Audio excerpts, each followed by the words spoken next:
The last thing you want to come across when packing up your recently deceased parents' estate is their sex tape. But sometimes, it's exactly what you need to find. People are here one day and gone the next.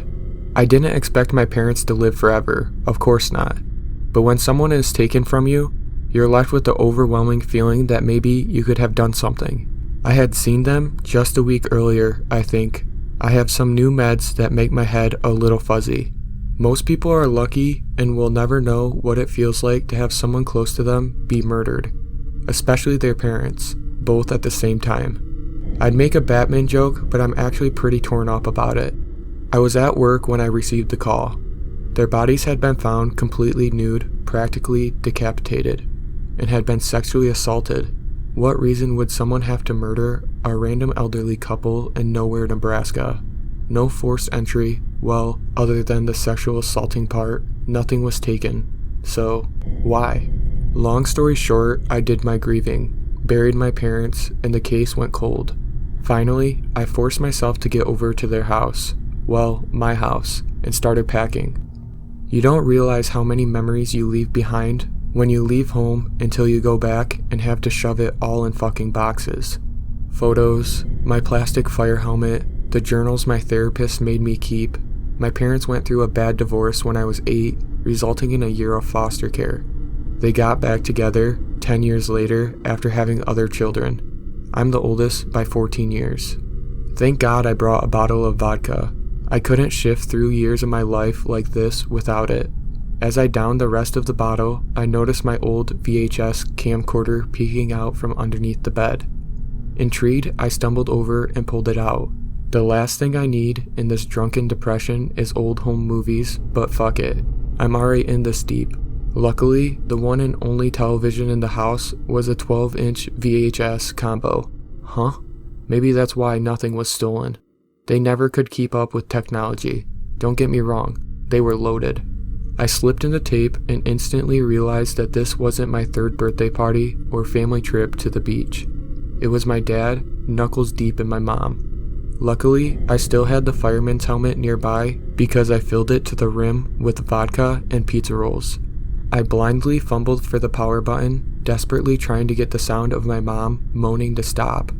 After hitting every fucking button on the TV, I was finally met with blissful silence. As I sat in that silence, I realized a few things. 1, I wasn't drunk at all anymore. 2, this video was recent. White hair and wrinkled bodies. Last, the most confusing part of this nightmare. Someone else was filming it. As I sat there trying to make sense of what I had just witnessed, I had the earth-shattering realization that this had to be the person that killed my parents. Who could my parents have trusted enough to film them having sex?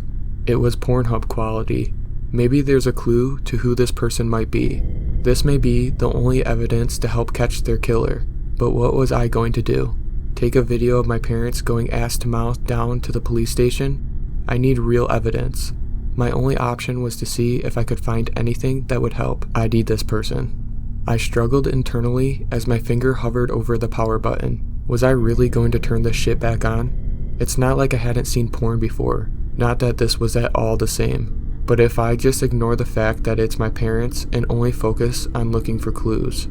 I pushed the buttons, causing the moans to return. Nope, nope, nope, I yelled. I turned it right back off. Am I just going to let this guy get away? I asked myself. I pressed the power button and slowly turned to stare the horror in the face. I felt as though strips of my soul were being ripped from my body. Tears ran down my cheeks as I turned away.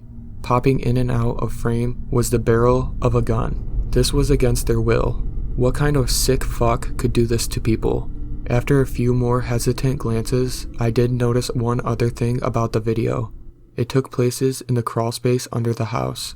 As I crawled my way through the 2-foot gap between the floorboards of the house and wet, muddy ground, choosing this over watching any more of that fucking video, I shined my light trying to find anything, something to justify coming down here.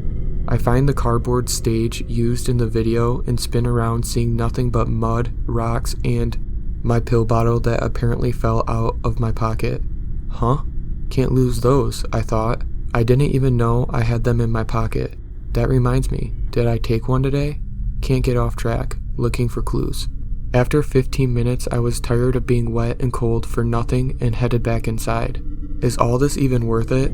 I pondered. What the fuck did they ever really do for me?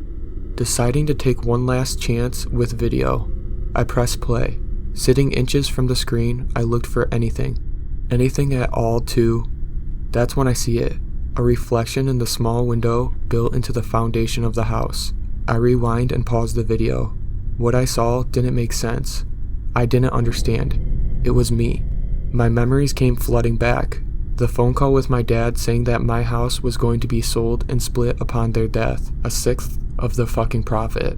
I rushed here just to talk some fucking sense into them. To remind them who was there long before anyone else. The only one that suffered foster care. I walked in, of course. They were in the middle of making another demon spawn to give part of my house to. Instantly yelling about me being off my meds. Again, knowing how much it pisses me off. I hate the fucking medicine. I'm not me when I'm on it. I didn't know where the gun came from, but it was in my hand. I pointed it at them. No, go ahead and finish. I'll wait. Why don't we get the camera and make a nice home video like we used to? Down under the house so I don't have to move your bodies after I gut you. We were under the house and I filmed my parents before I killed them. It was me. I did it. They were nothing but cattle to slaughter.